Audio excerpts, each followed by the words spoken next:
Oh ya, memang negara kita tidak adil. Ya betul, keadilan di negara ini masih sulit untuk didapatkan oleh masyarakat kecil. Justru ketika sudah tahu negara ini masih sulit untuk memberikan keadilan, kenapa Anda melanggar hukum? Harusnya jangan melanggar hukum, karena kalau Anda melanggar hukum, Anda sulit mendapatkan keadilan. Kan logika manusia normalnya begitu. Ayo, mereka mau ngomong apa lagi? Mau masih ngubung-hubungkan dengan UAS. Oh ya kan, UAS bilang haleluya ya. Itu yang saya katakan. Itu menyinggung perasaan, bukan menabrak hukum. Bedakan.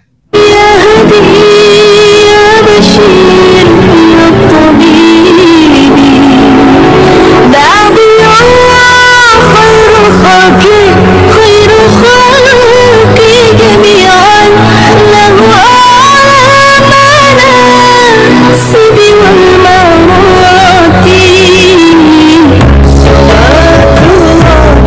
subhanallah.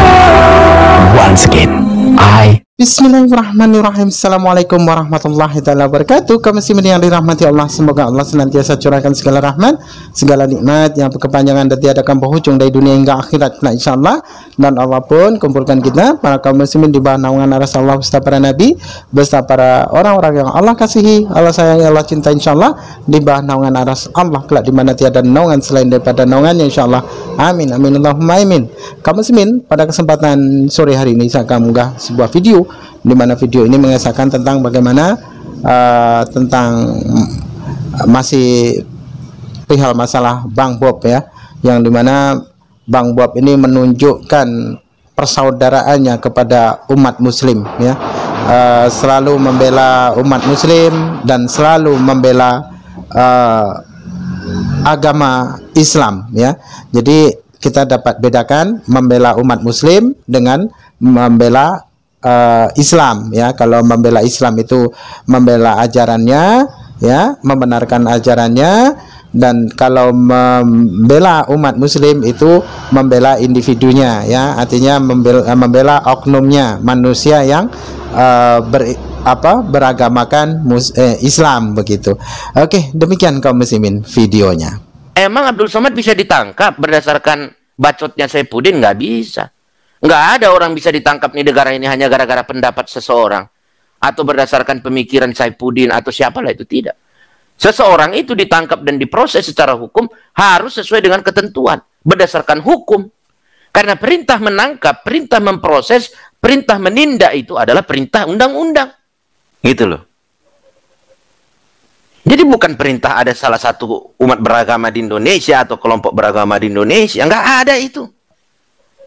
Jadi jangan kalau MKC itu diadili secara hukum Islam, dia nggak perlu disidang-sidang begitu, nggak perlu. Mungkin udah dikucilkan di salah satu pulau terpencil. Tapi karena dia diproses, diadili sesuai dengan hukum agama yang berlaku, hukum yang positif yang berlaku di Indonesia, maka dia harus mengikuti hukum acara. Nggak bisa dia mengatakan itu adalah dia berhadapan dengan Islam. Apa hubungannya? Uang jelas kok dia itu diproses secara hukum yang berlaku. Oh, itu kan karena ada desakan mayoritas. Tidak. Saya mau buktikan, kalau saya tidak ada melakukan perbuatan, bisa nggak umat muslim mendesak biar saya ditangkap? Nggak bisa. Kalau saya nggak ada melakukan perbuatan yang dilarang oleh undang-undang. Tapi kalau saya ada melakukan perbuatan yang tidak dilarang, yang dilarang oleh undang-undang, saya langgar, saya tabrak. Bisa nggak saya ditangkap? Bisa, saya harus ditangkap. Tanpa desakan dari siapapun, saya harus ditangkap. Karena apa? Saya berhadapan dengan hukum. Begitu loh. Loh, tapi kenapa ada umat Islam yang komentar geram? Lah siapa yang nggak geram? Nggak usah jauh-jauh, anak kita aja diejek kita geram. Abang kita, kakak kita, saudara kita aja diejek kita geram. Kita manusia, punya perasaan. Umat Islam di Indonesia itu adalah manusia yang punya perasaan. Ketika agamanya dinodai, ketika agamanya dinistakan, ya wajar kesel. Wajar geram.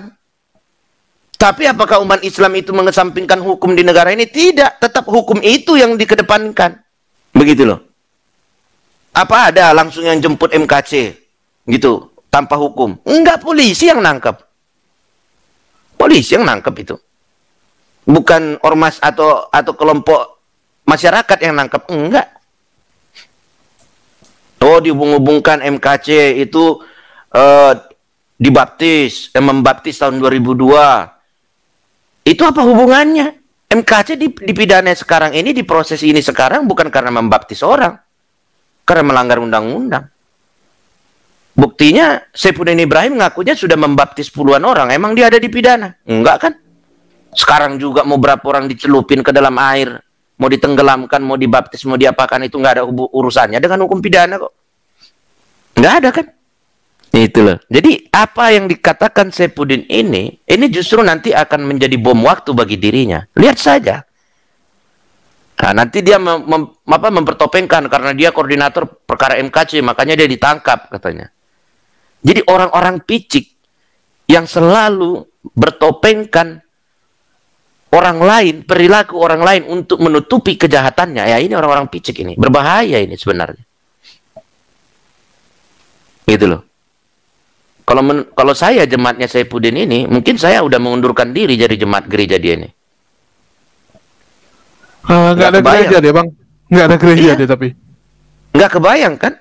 Kalau sempat di gereja kerjanya menghujat, menghina agama lain. Itu gerejanya isinya iblis semua jadinya itu. Padahal gereja itu tempat suci kan, rumah ibadah. Tempat memuji Tuhan, bukan tempat menghujat, menghina agama lain, Tuhan orang lain, Nabi orang lain, bukan. Wah, mau membandingkan perbuatan MKC dengan UAS begitu. Saya sudah katakan jangan pancing ke situ. Nggak usah yang Muslim menjelaskan, saya yang menjelaskan. Coba sebutkan di mana UAS ada menafsirkan ayat Alkitab. Tidak ada itu.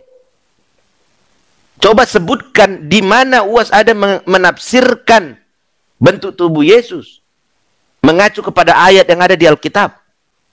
Tidak pernah itu. MKC membaca ayat Al-Quran lalu menafsirkannya menyimpang dari pokok-pokok ajaran agama Islam. Gitu loh. Perbandingannya apple to apple. Sama ketika Yahya Waloni mengatakan Bible itu palsu, diproses hukum kan? Begitu loh. Oh, UAS kan bilang di salib itu ada jin. Di mana di Alkitab ada ditulis ciri-ciri salib seperti apa? Di mana ada ditulis di Alkitab dijelaskan salib yang sesuai dengan ajaran agama Kristen itu seperti apa?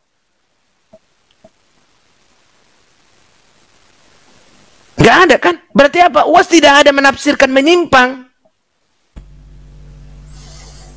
Ya, salib bukan eksklusif punya Kristen ya, cuman identik dengan Kristen. Salib itu sebelum ada Kristen juga udah ada.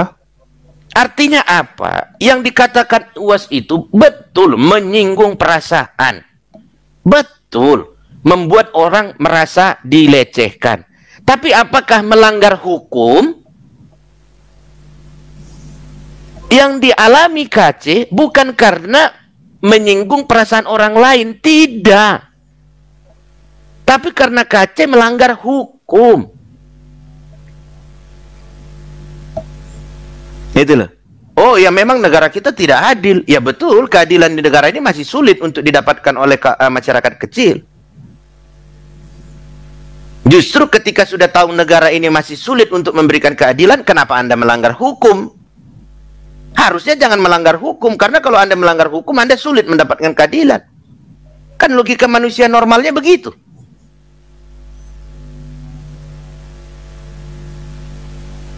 Ayo, mereka mau ngomong apa lagi?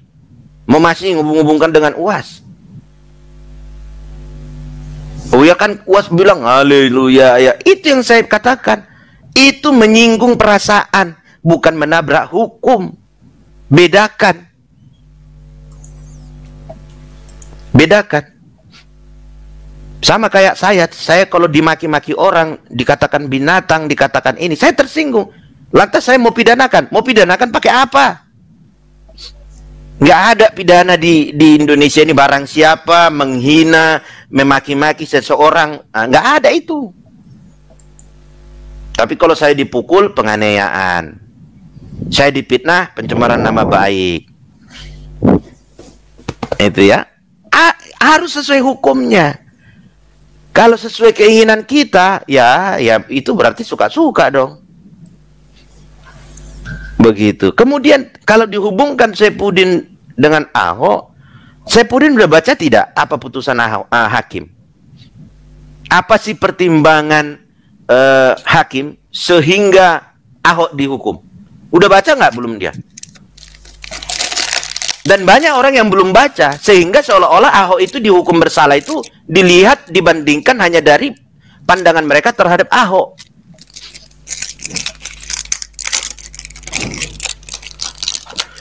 Ahok orangnya baik kok, ya. Ahok orangnya ini kok, nggak mungkin dia melanggar hukum. Siapa bilang? Gubernur Sulawesi Selatan itu dapat menyabet berapa award anti korupsi. Buktinya sekarang beliau bermasalah dengan tindak pidana korupsi, tersandung tindak pidana korupsi kok. Di sini kita harus objektif melihatnya. Kenapa Ahok diputus bersalah? Karena pertimbangan hakim. Ahok menggunakan ayat suci untuk kepentingan kampanyenya, sehingga mengurangi nilai kesucian dari ayat suci itu. Ahok sudah tahu yang dibacakannya ayat suci. Makanya jangan sembarangan membaca ayat suci. Jangan sembarangan menggunakan ayat suci.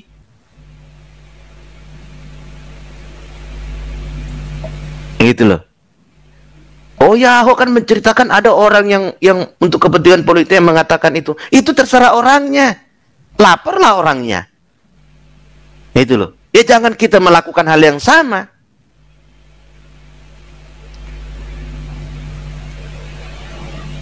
Jangan. Sama kayak saya ketika saya dipukul orang, saya pukul balik. Giliran saya ditangkap, saya mau berlindung karena saya dipukul duluan, makanya saya mukul. Nggak bisa. Ya apa yang saya lakukan, saya pertanggungjawabkan. Pidana itu pertanggungjawabannya secara pribadi. Nggak bisa diberatkan atau diikatkan ke orang lain. Begitu loh. Begitu mungkin dari saya, Ko Julius. Oke, makasih Bang Bob ya. Jadi ada beberapa hal mau saya garis bawahi. Pertama adalah ada yang namanya nabi palsu ya. Salah satu dia dulu pengacara, udah pensiun, anaknya juga pengacara, dan dia jadi salah satu konsultan untuk si Walabu Rudi Yohanes ya. Dia waktu itu pernah bilang sama saya, yuk kita taruhan, dia bilang ya. Dia bilang bahwa Ustadz Abdul Somad pasti akan ditangkap di tahun ini. Saya bilang enggak ya. Saya bilang nggak mungkin ditangkap, kecuali dia tiba-tiba ada buat kasus ya, itu lain cerita. Tapi karena pernyataan kemarin nggak mungkin ditangkap.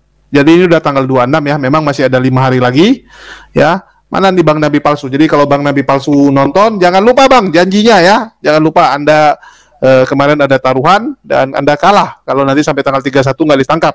Demikian tadi kamu muslimin ya, yang dimana Bang Bob ini luar biasa ya, dari segi ucapannya ya, yang terlontar dari lisannya itu luar biasa. Maka acap kali beliau itu dihujat ya, dihina ataupun dimusuhi oleh orang Kristen itu sendiri ya, padahal sama-sama Kristen.